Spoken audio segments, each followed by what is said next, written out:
Hi, we are Professor Min students, Team Brothers. From now on, we'll be presenting on the development of water purification filter using spent coffee grounds.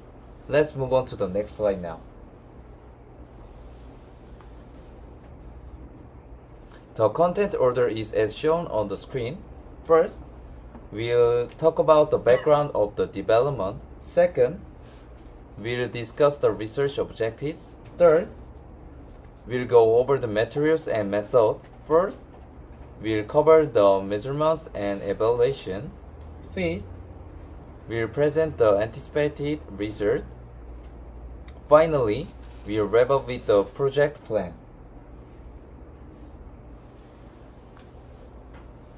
We started this research to improve the drawbacks of existing portable water purification filters on the market.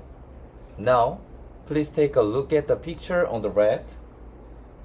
This is the ripe straw, a widely sold water filter. The problem with the current ripe straw is that it costs around 35,000 won per unit, making it quite expensive. Plus, it's not environmentally friendly when disposed of. Now, what do you see on the right side of the screen? Right, coffee grounds. We aim to tackle this issue by taking advantage of process structure and negative charge properties of coffee grounds. Let's move on to the next slide. Our team research aims are as follows. First, we use the process structure of activated carbon made from carbonized coffee grounds and nanofiber to filter out large contaminants.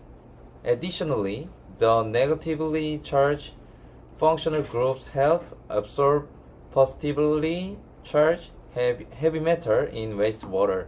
Second, by utilizing biodegradable fiber and coffee grounds, we aim to develop a more eco-friendly technology. That concludes my part of the presentation now.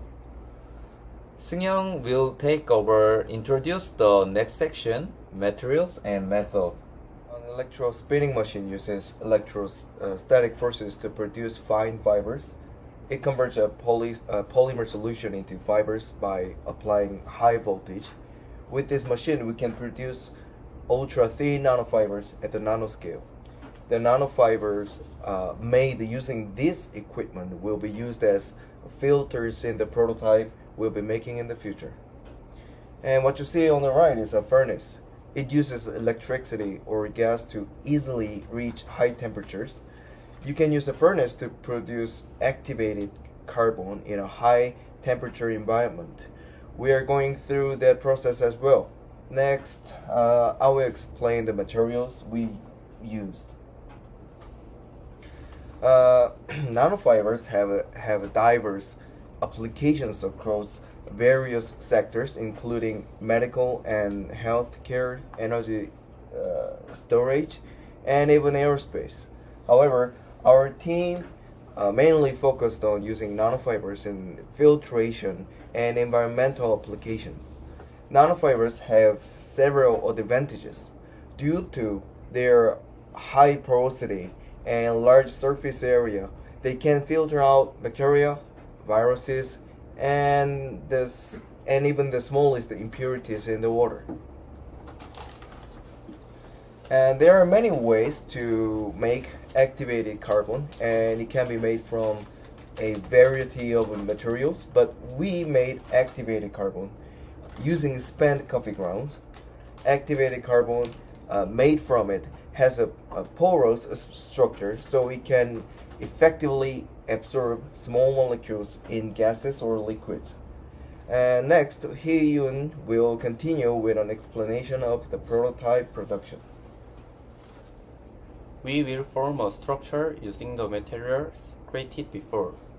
As you can see in the figure on the right, we thought of a structure where we put coffee, activated carbon and other ingredients, and add nanofibers in between. First, we add coffee ground activated carbon to the first layer. Next, we place zeolite in the second layer. Then we add general activated carbon to the third layer. Between each layer, we insert nanofibers to enhance performance. Now we are going to move on to the next slide. First, we need to obtain unclean water, such as water with pure turbidity or containing heavy metals, as shown in the photo on the left.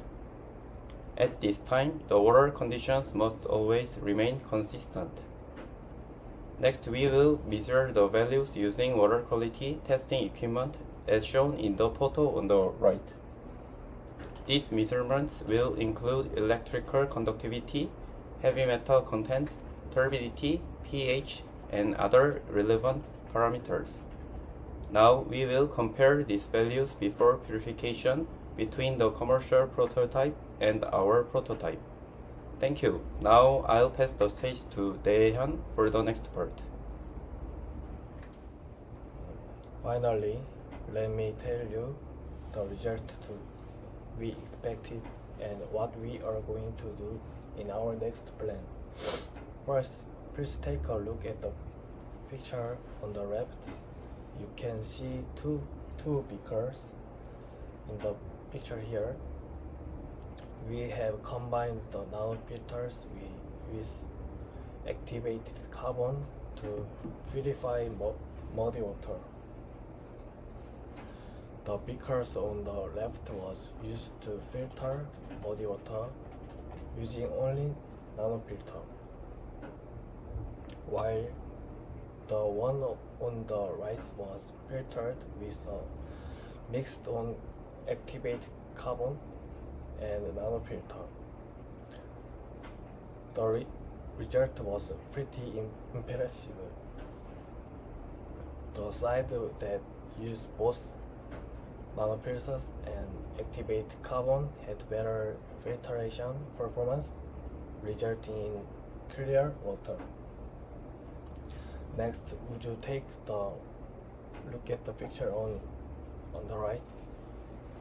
Heavy metal ions are harmful to the human body and are difficult to detect and remove from the water. However, coffee contains negatively charged components and has a naturally porous structure, making it effective at filtering out heavy metals, which are generally cautioned. This is the last page. It shows the planning process. We have gathered the necessary data and purchased the equipment, and we are going also producing a lot of nanofilters and copy-based activated carbon. Next, we plan to develop prototypes and collecting data and analyzing various data. Thank you for listening to our presentation from Team Brothers.